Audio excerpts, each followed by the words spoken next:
Welcome back, ladies and gentlemen, to another Ladder Legends replay analysis. Today we have the man, the myth, the legend, Hepatitis Lee versus Alacran Rojo. Rojo? Probably Rojo. This is a Brazilian friend of ours, maybe?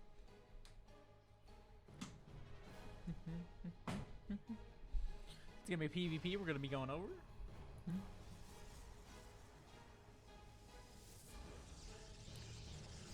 See what we can do better here. Almost knocked my drink over 30 seconds into the video.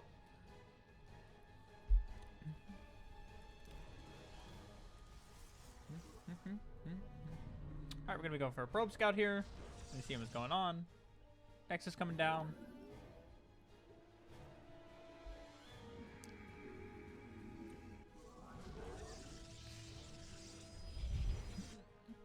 Cybercore come down. We scout a forge. This should indicate aggression to us. So we still go for our Nexus. Once we see the forge, I think we went core before Nexus anyways, but I think it's safe to go ahead and start a Zealot here. Cancel the probe, start a Zealot. The enemy tries to fuel your probe. We are starting a Zealot. If the core is gonna finish though, we might as well do Stalker before Zealot. I would also recommend going for a robotics facility here, as it tends to be the safe option against most things. So we see he has a cannon. He's invested 350 minerals into the base defense while leaving. If you had a Stalker for reference, it could outrange this cannon, kill the pylon, and suddenly these base defenses are completely useless. Going for Twilight here. All right. And we're going for a gateway at the front. So remember, in PvP, we don't really want to be putting our buildings at the front. This is something we do for PvT and for PvZ. But for PvP, this just leaves it open to early pushes. So it's not something you might experience super often earlier, like in the lower leagues. But as you ascend the ladder, it'll be something that will. It is a mistake overall. All right. Doesn't even necessarily stop at depths unless we have something to put an actual wall here, aka a probe to put a pylon or something like that. Okay, we're gonna be going up to 3 gateways with charge. So we want to be making zealots. We have a couple stalkers here. And we're going for a 4-minute third base. I'm a fan. We're heavily supply blocked at 46 out of 46 here.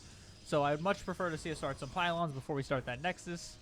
It's a small thing, but it does matter. We would already be at 50 supply, maybe 51 here, especially because we have 3 warp gates primed and ready to go, just waiting on open supply. So try our best to work on not getting supply blocked if possible. Remember the 3 fundamentals of StarCraft, my friends: supply, vision, and production. Supply being the first and most important of those things. Vision to make sure you know what you're going against and how to not die. And production, making sure we're consistently producing units. Every single second that we're not using our warp gates is units that we could have had in the game that we do not have. So, and you were able to see part of that in the amount of cash that we're floating right now. So we do have a lot of cash coming up here. We would love to be seeing some extra production going down. We finally restarted our probes. So we definitely want to be seeing our probes getting prodded out here. There we go. We're getting Storm. So I don't necessarily prefer. I think we should let's just stick to Archon Zealot in PvP. Storm, it's a good spell, but it's not the best in PvP, because think about it this way, right? If a Storm does 80 damage, Stalker has 80 shields. If the Stalker lives through that Storm, it just regens all that HP. So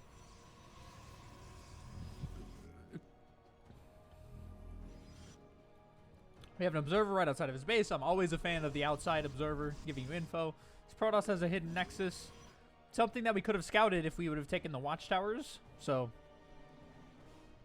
our opponent is taking the Watchtower. He's got a proxy pylon with some adepts over here. It's like an outpost from the campaign. Please clear this objective and go help Kerrigan get the next step in her Zelnaga prophecy or something like that. That's what it looks like over here.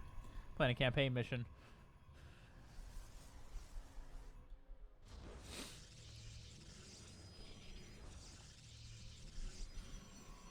So we're going for our 4th base here.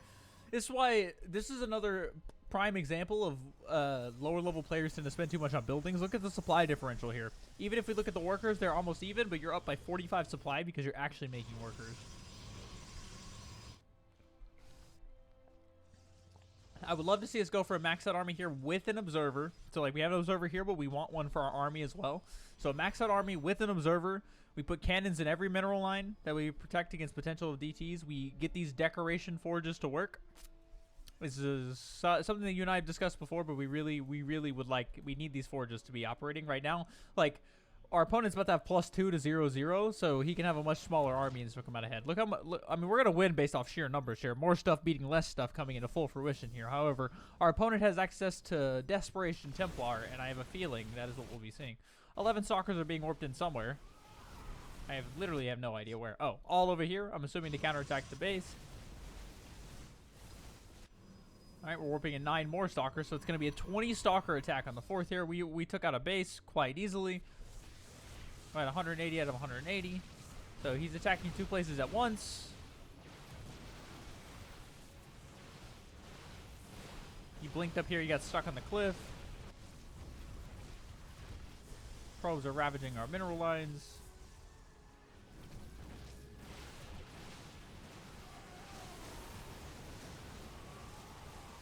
Clean up all these stalkers in the main. Look how much money we have. Our army supply is still dwarfing his.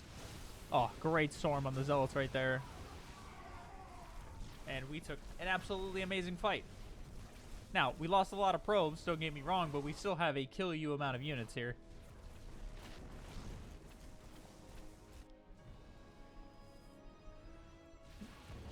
So he's trying his best to create chaos, which I'd say he's doing pretty successfully here.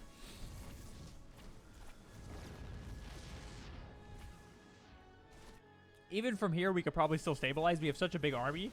Like, look at, we have 120 army supply to 55 right now.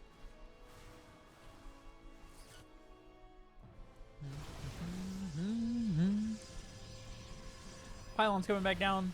Zealot's coming in here just to be sacrificed to the Protoss gods.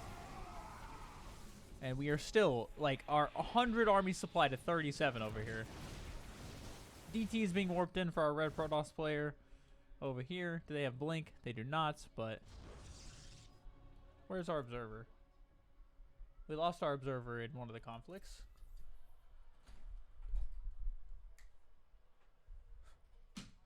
Alright. Alright, I let my cannon. He then snipes the Robo and he gets the win. I feel like you sent me this replay the other day. Still definitely doesn't hurt to go over.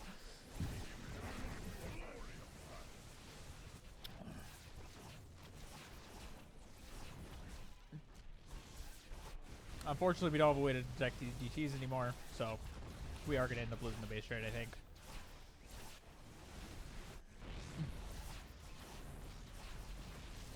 GG well played is called, and Mr. Rojo takes the win. DT's, the 13-minute DT rush killing the only observer, ends up pulling it through for our red Protoss. It was a good game. You were massively far ahead. Which make sure we have an observer with our army and make a little bit more of an A-move comp. We can also do things like put cannons in each mineral line as we leave, get some upgrades, and we should have no problem winning games like this. 30 DTs is kind of crazy, though. Screenshotting that. And, yeah, hopefully this has been helpful, Lee. And if you guys enjoyed, I will see you guys in the next one. Make sure to check out Ladder Legends. If you have any questions, please do at me in chat. I'm around all the time. And yeah, I'll see you guys in the next one. Peace!